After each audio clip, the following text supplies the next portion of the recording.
jaga ibu yang sedang sakit, diangkat oleh Allah menjadi waliullah. Itulah Uwais Al-Qarni. Nak tahu kisah tu? Seronok kan? Marilah sama-sama kita dengarkan kisah yang sangat best ni.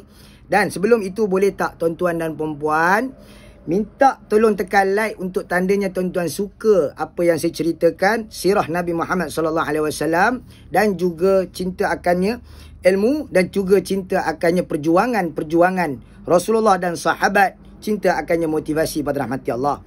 Dan tekanlah komen, kita tulis kat ruang komen tu. Mari sama-sama kita tulis ramai-ramai macam ni, iaitu Ya Allah, Ya Rahman, Ya Rahim, berikanlah kami ni menjadi anak yang soleh seperti Uwais Al-Qarni. Amin ya rabbal alamin. Kok-koklah mak tuan-tuan dan perempuan tengok ke? Betul tak? Doa mak ni makbul. Dan seterusnya kita tekan share untuk share kepada sanak saudara. Semoga ilmu ini dia tak habis kat sini dan bermanfaat menjadi satu ibadah kita pada rahmat Allah yang kita akan bawa bertemu dengan Allah Subhanahu Wa Taala. InsyaAllah. Amin ya rabbal alamin. Jom kita mulakan Uwais Al-Qarni.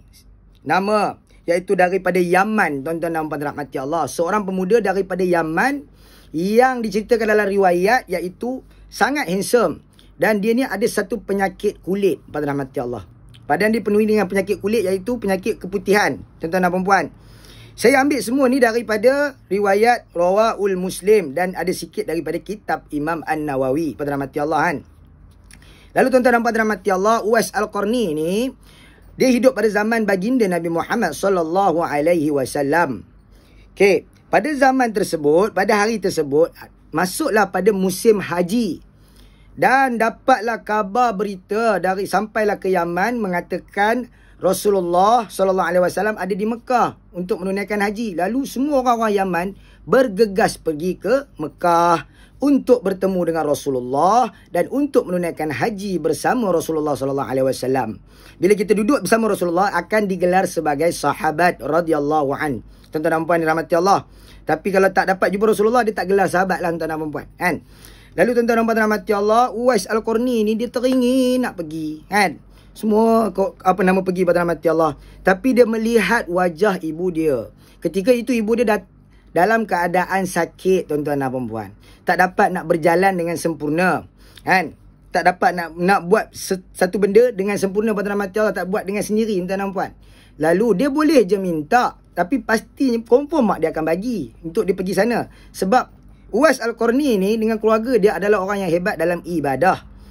Tapi dia tak minta, tuan-tuan dan puan. Kenapa? Sebab dia kesian tengok mak dia. Dia tak sampai hati nak lontarkan soalan itu kepada mak dia. Allahu Akbar. Seorang anak yang sangat baik. Dan pada nama Allah, berita itu pada di Mekah pula, tuan-tuan dan puan.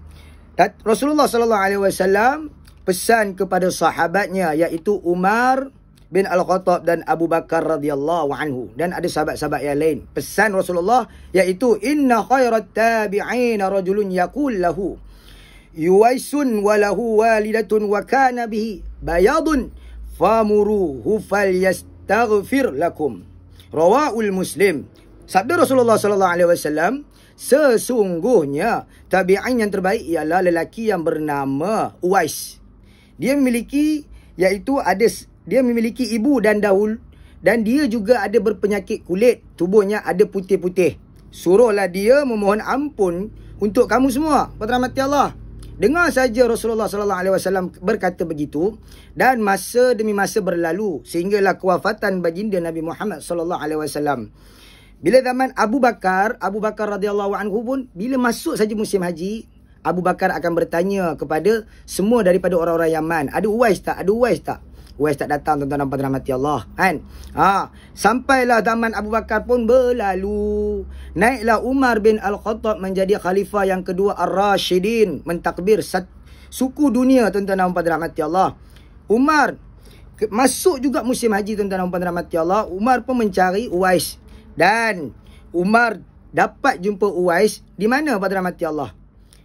Dia zaman Umar bin Al-Khattab lah yang Umar saja dapat jumpa Uwais pada rahmati Allah, dan ada sahabat-sahabat yang lain, tuan-tuan dan puan, kan? Umar ni dapat jumpa Uwais pada waktu itu yang dikatakan dalam satu riwayat Imam Muslim pada rahmati Allah, iaitu Umar nampak segelombongan daripada Yaman berhijrah pada rahmati Allah. Lalu Umar bertanya, adakah di kalangan kamu yang bernama Uwais bin Amir? Itu Uwais Al-Qarni lah. Nama dia Uwais bin Amir. Dia cakap ada di belakang sana. Rahmati Allah kan. Lalu dia terus bergegas pergi ke Uwais. Dia cakap, kamukah Uwais bin Amir? Ataupun digelar sebagai Uwais Al-Qarni kan? Maka, ya betul saya kan. Kamu kenal saya siapa?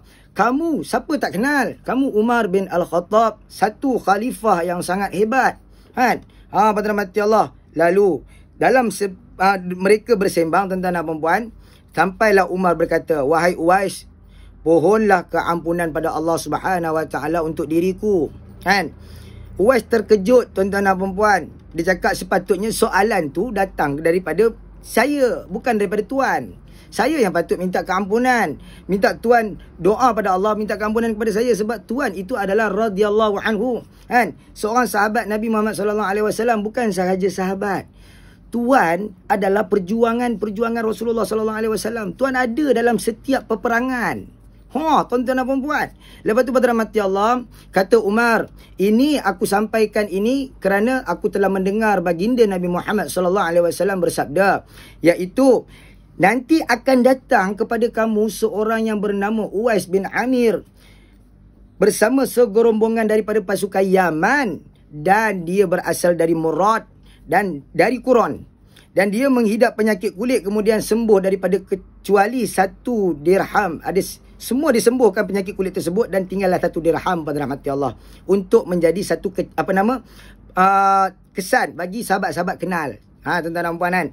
Lalu dia memiliki seorang ibu yang sangat berbakti kepadanya. Sekiranya dia bersumpah kepada Allah Subhanahu Wa Taala, maka akan diperkenankan yang dia minta.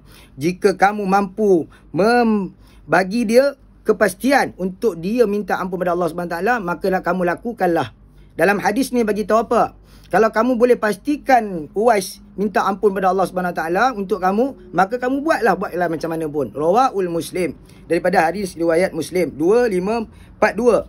Lalu pada rahmati Allah, lepas saja macam tu tuan-tuan dan puan, Uwais Al-Qarni pun terus mendoakan keampunan kepada Umar pada rahmati Allah, dan disebarkanlah cerita ini semua pada sahabat-sahabat, semua duk mencari Uwais untuk minta keampunan.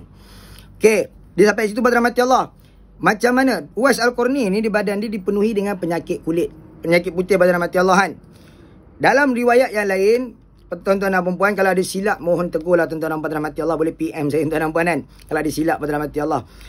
Dalam riwayat yang lain mengatakan Uwais Al-Qarni pernah berbakti pada ibu dia, menggendong ibu dia daripada Yaman untuk pergi ke Mekah pada rahmati Allah, dan banyak lagi berbakti dia kepada mak dia. Lalu dalam doa Uwais Al-Qarni, dia tak sebut nama dia. Dia sebut nama mak dia je semua. Sampai dikatakan, ibu dia kata, kenapa kamu tidak mendoakan untuk diri kamu sendiri?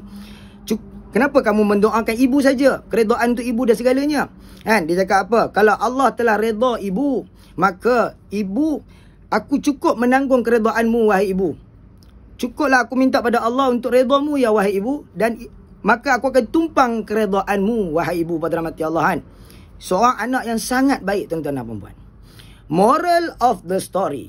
Lalu pada rahmati Allah, apa yang kita dapat daripada sirah ini? Tuan-tuan dan puan, iaitu berbakti kepada ibu ni satu pengorbanan yang sangat besar, dan bila dapat pengorbanan yang sangat besar, maka Allah akan bagi satu darjat yang sangat terhebat, tuan-tuan dan puan. Pada rahmati Allah, kita buat baik pada mak kita, kita berbakti, kasih sayang pada mak kita, tuan-tuan dan puan, sebelum mereka memejamkan mata yang terakhir. Ingat, wal as innal insana lafi khus. Demi masa, banyak manusia dalam kerugian, tuan-tuan dan puan. Bilakah ada masa peluang untuk kita melakukan kebaikan pada mak kita, buat. Selagi belumnya masa kita ataupun dia yang meninggal dunia. Bila dia dah meninggal dunia, kita tak boleh nak berkata apa. 1000 patah perkataan yang keluar daripada mulut kita tidak dapat untuk tak dapat untuk bantu kita, tuan-tuan dan puan. Tak ada nilai di situ, tuan-tuan dan puan. Kalau kita dah buat salah dengan mak kita mati, tuan-tuan dan puan, kita minta ampun pada dia, tak ada apa dapat rahmati Allah. Sebab apa? Orang yang mati, dia telah terputus daripada segala-galanya. Tinggallah 3. Kata Rasulullah SAW, anak yang soleh, ilmu yang bermanfaat, sedekah amal jariah. Kalau video ini bermanfaat, tekan like tuan-tuan dan puan ya, dan bolehlah tuan-tuan suggest saya untuk cerita sirah apa pula yang selepas ini. Clear?